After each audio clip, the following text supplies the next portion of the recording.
Actress Jennifer Lawrence is revealing why she's now a little more hesitant when it comes to talking about President Trump. Now, notably, before the president was elected in 2015, Lawrence said that if he won, it'd be the, quote, end of the world.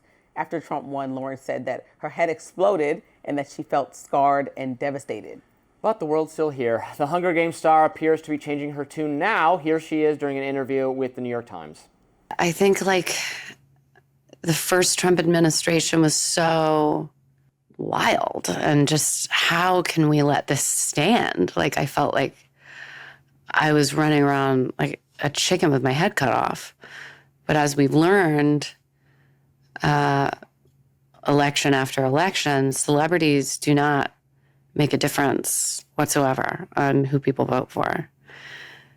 And so then what am I doing? I'm just sharing my opinion on something that's going to just add fuel to a fire that's ripping the country apart. Lawrence added, quote, I want to protect my craft so that you can still get lost in what I'm doing, what I'm showing. If I can't say something that's going to speak to some kind of peace or lowering the temperature or some sort of solution, I just don't want to be a part of the problem. I don't want to make the problem worse. The actress said that her production company is churning out movies that are aligned with her political ideology, and that's how she can be helpful. Yeah, I appreciate her saying that. She basically said, look, I'm a celebrity. Nobody cares about my opinion when I just spout off. Celebrities are not motivating people. You know, those videos where they're each saying one word at a time. Listen, vote. We need you to vote. Did you vote? Doesn't do anything. It's so annoying. We all find it obnoxious. So she's basically conceding that and saying she's going to make movies and there'll be political themes in her movies and you can see them or not and you can process the theme or not. I agree wholeheartedly with that approach. I wish celebrities would just shut up and just make movies and TV, and they can have political themes or whatever, but we don't really care about your opinion. That's how the American people feel. It's not even just like my attitude. And she seems to get that, which is why she's a little bit more in touch with reality than the average member of the Hollywood establishment, in my view. I was one of the people that easily criticized Kamala's campaign for adding every single celebrity like it was 1990 in the books and throwing them on the stage. Yeah. That does not touch or connect with the average voter anymore, mostly because even, I would say young voters, but everybody for the most part has access to information much quicker than turning into, like when Oprah famously endorsed President Obama, turning into 4 o'clock Oprah and like, oh my God, she has Senator Obama on, and it was a huge deal. And everybody's like, look at what Oprah did. And she affected millions of households. Yeah, that did.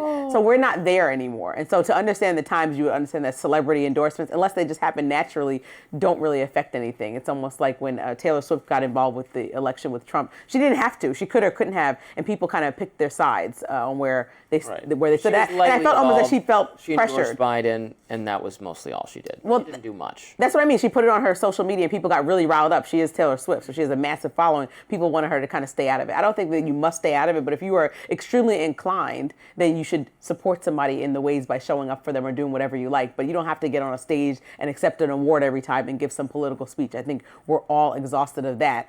I do think that artists like Jennifer Lawrence, who have a production company and the capacity to create art, a lot of times we see art reflect reality. So it is a good move to create stuff. I don't think she should create a docuseries on the current climate of President Trump and how bad he is in her view. But I think when you loosely add themes into movies, that's a beautiful way to express yourself in your art form. And so she should continue down that path. But a lot of people were coming at her like, woe is me, people stopped watching your movies when you came at Trump and now you realize you're losing your Republican audience.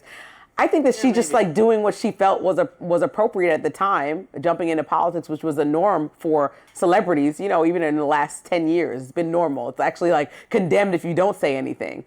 And now she's realizing that the times just changed and she's being self-aware in that way. And that's a beautiful thing, a good thing to look at somebody who understands the temperature. An attractive quality, self-awareness. Yes, it is. She's a good actress. I like her in a lot of things. Do you think that turns you off to any of her movies if she took too much of a firm stance against Trump? I don't care one way or the other. I don't care at all. I can appreciate the art even if I find the artist repellent because they're too far left or too far right. I don't care at all.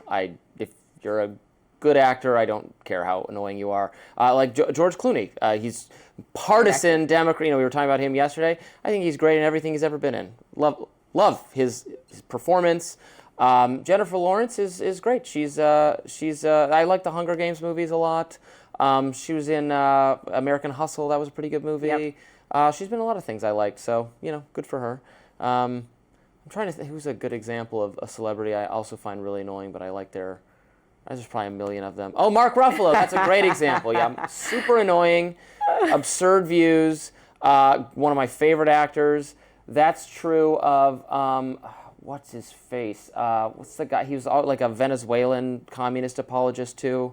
Can't think of his name right now. He's a great actor. But you're still watching there. It doesn't affect you in any way. You're kind of like, I mean, there's only a handful of like genuinely conservative actors, like Kelsey Grammer, John Voight, a few others. John Leguizamo he's real liberal, right? He got deep in the weeds. I think with Kelsey Grammer, that's He's a good example. actor. I was trying to find a good example, but Kelsey Grammer, I do like a lot of his programs that he at least oversees, and he's not involved. Like you don't see him, in a Frasier kind of way on the screen as the main character. Mm-hmm. You see him a lot of times executive producing a ton of projects that I do love. So I think like people just need to be mindful about why they're getting involved. Is it getting involved because of pressure to do the right thing according to like what you think the audience is saying? Or is it pressure that you actually feel connected to this hometown candidate? Like Oprah's show in that instance was in Chicago. She was an institution in Chicago. Obama was from Chicago. There was a lot that connected her to him. He was going to be the first black president. She was inclined by his views. She said she'd never gotten involved in politics. And obviously, as a billionaire, she has Republican and Democrat friends. That's been clear over the last few years, even with Michelle Obama and former President Bush sitting next to each other sharing candy. That happens a lot, especially with people that are of a certain stature.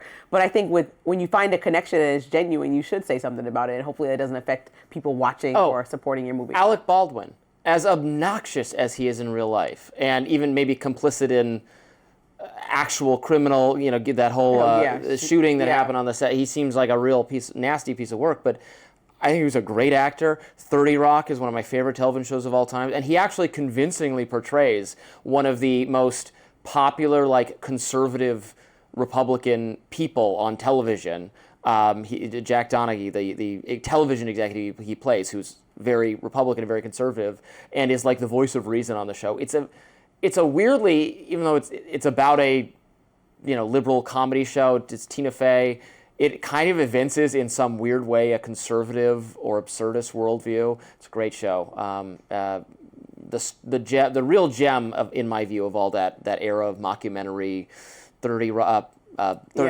Parks and Rec, The Office, etc. 30 Rock was a real winner. I think that with Jennifer Lawrence, I don't know that it affected that many people. Did she lose fans because this? It wasn't one of those significant. I don't know if she's been. Yeah, I think she's been chilling lately. I don't really know that this is a huge deal. People were coming at her on X though. I did take a look for this. Yeah, for saying like, "Oh, I lost fans. Woe is me," and I'm like, the girl's just doing an interview. I'm sure she has a project coming up, which is why she's doing the interview. Like she also said, didn't she say in that interview that she cringes when she watches some of her old interviews because she thinks she's trying to come off as like she doesn't care, like she's laid back or something. I don't know. I saw some conversation about it on social media. And I didn't see that part. Stopped paying attention because honestly, I don't care that much what anyone has to say in this regard. But. Now I'm going to look up what new project she has coming out. Mm-hmm. We've got a lot more to talk about on Rising. Stay with us.